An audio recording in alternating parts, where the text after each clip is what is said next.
မြတ်စွာဘုရားသူတရားကိုဘယ်လိုကြီးညာချက်နဲ့ပြောတော့ဒီကမာကြီးတွေနေတိုင်းဘုရားရှိခိုးနေတယ်လေဣတိပိတော်ရတယ်မဟုတ်လားရတယ်တရားကုံတော်ကလေးကအစကလေးကဘာတဲ့တော့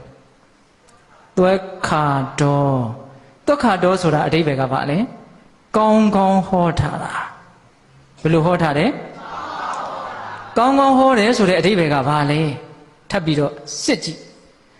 ကိုယ်တိုင်ရှာဖွေလို့တွေ့ပြီးတော့ကိုယ်တိုင်သိပြီးတော့မှပြောထားတာအဲ့ဒါကိုကောင်းကောင်းဟောတယ်လို့ခေါ်တာမလွဲနိုင်တဲ့နီးသူကိုယ်တိုင်ကျင့်ပြီးတော့သူကိုယ်တိုင်ချမ်းသာပြီးတော့မှတောဤရောဤမှန်ရမ်းပြီးတော့ဒါလို့ရင်ဒီလိုဖြစ်နိုင်တန်ကောင်းရဲ့လို့မကြီးမရမသေးမချဝိုးတော်ဝါဒပြောထားတာတလုံးမှမပါအောင်အဲ့ဒါသုခတရဲ့အဓိပ္ပာယ်ပဲဦးဇင်းတို့ပိဋကတ်တော်အကုန်လုံးဟာသုခတဂုံနဲ့ပြည့်စုံတယ်ကောင်းကောင်းဟောထားတာသုခတော်ပြီးတော့ဗာလေဘဂဝါတော်ကဂုံတော်မဟုတ်ဘူးလေသုခတော်ဘဂဝါတာဓမ္မောဘဂဝါတာမြတ်စွာဘုရားရှင်ကိုယ်တော်မြတ်ကြီးသည်ဟောကြားတော်မူသောဓမ္မောတရားတော်မြတ်သည်သုခတော်ကောင်းကောင်းဟောထားတယ်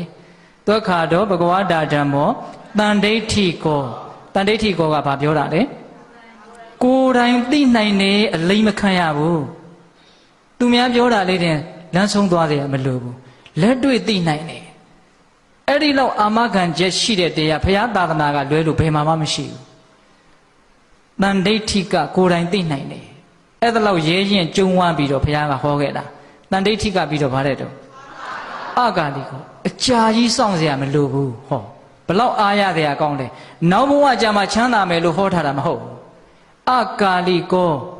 အခုလို့ရင်အခုချမ်းသာတယ်ဓာတ်ရိုက်ပြောတာကမဲ့ညံကိုပြောတာမဲ့ညံအခုကြားလိုက်တာနဲ့စိတ်မချပဲနဲ့ဖိုညံတန်းဖြစ်တယ်အခုကိလေသာပယ်လိုက်တာနဲ့အခုတန်းပြီးတော့အေးသွားတယ်အဲ့ဒီအဓိပ္ပာယ်ကိုပြောတာအကာလိကဆိုတာဒကာဓမ္မတို့ဦးဇင်းတို့တာမန်နားလည်အောင်ပြောမယ်ဆိုရင်အခုလို့ရင်အခုချမ်းသာတယ်ဒါနပဲဖြစ်ဖြစ်သီလပဲဖြစ်ဖြစ်အချိန်ဆောင်စရာမလိုဘူးအချိန်ဆောင်ပြီးမှအကျိုးပေးမှာကတပိုင်းအချိန်ကိုစောင့်နေရမလို့ပဲနဲ့အခုလို့ရင်အခုချမ်းသာတယ်ကောင်းကောင်းဟောထားတယ်ကိုယ်တိုင်သိနိုင်တယ်အကြာကြီးစောင့်နေရမလို့ဘူးမလုံးသင့်ဘူးလားဒီအလုပ်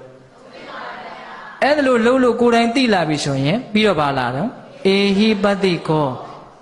ခင်နဲ့မင်းနဲ့မေတ္တာရှိတဲ့လူတွေကိုလှုပ်ကြည့်စမ်းပါနော်တိုက်တွန်းတဲ့တယ်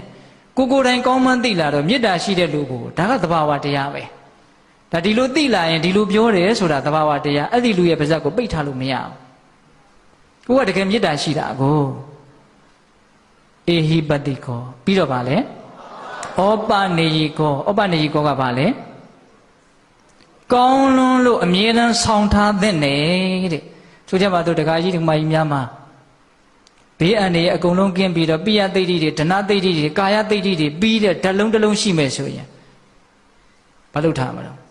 မြေတန်းဆောင်ထားမယ်ဒါဆောင်ထားရင်ဘယ်သူရိုက်လို့မှမသေးဘူးကားတိုက်လို့လည်းမသေးဘူးလူတိုင်းကချစ်မယ်စီးပွားဥစ္စာလည်းဖြစ်မယ်ဘာလုပ်ထားမှာတော့ဆောင်ထားမယ်ဩပနေယိကောဆိုတာအဲ့ဒီအဓိပ္ပာယ်ကောင်းလွန်းလို့ကိုယ်တန်တန်မှာအမြဲတမ်းဆောင်ထားတဲ့တယ်ဒါကအဓိပ္ပာယ်တစ်မျိုးနောက်တစ်မျိုးကဘာလဲဆိုတော့သူ့ကိုဆောင်ရင်သူကကိုယ့်ကိုကောင်းတဲ့နေရာကိုပြန်ဆောင်သွားတယ်တဲ့ဩပနေယိကအဲ့ဒီလိုကြီးညာပြီးတော့ဘုရားကဟောတာနောက်6ခုမြောက်ဂုဏ်တော်ကဗါတဲ့တော့ပစ္စဒံဝေရိတဘောဝေညုဟိအဲ့ဒီလောက်ကောင်းတဲ့တရားဟာပင်ကိုဉာဏ်လည်းရှိမယ်လုံလကြုတ်ကုတ်အားထုတ်လို့ပညာလည်းထက်မြက်လာတယ်ဉာဏ်ရှိတဲ့ပုဂ္ဂိုလ်ဒီသာလင်အသီးသီးသိနိုင်ခံစားနိုင်တဲ့တရားတနည်းအားဖြင့်တော့ဉာဏ်ရှိမှခံစားလို့ရတဲ့တရားနော်တခါယူမိုက်များ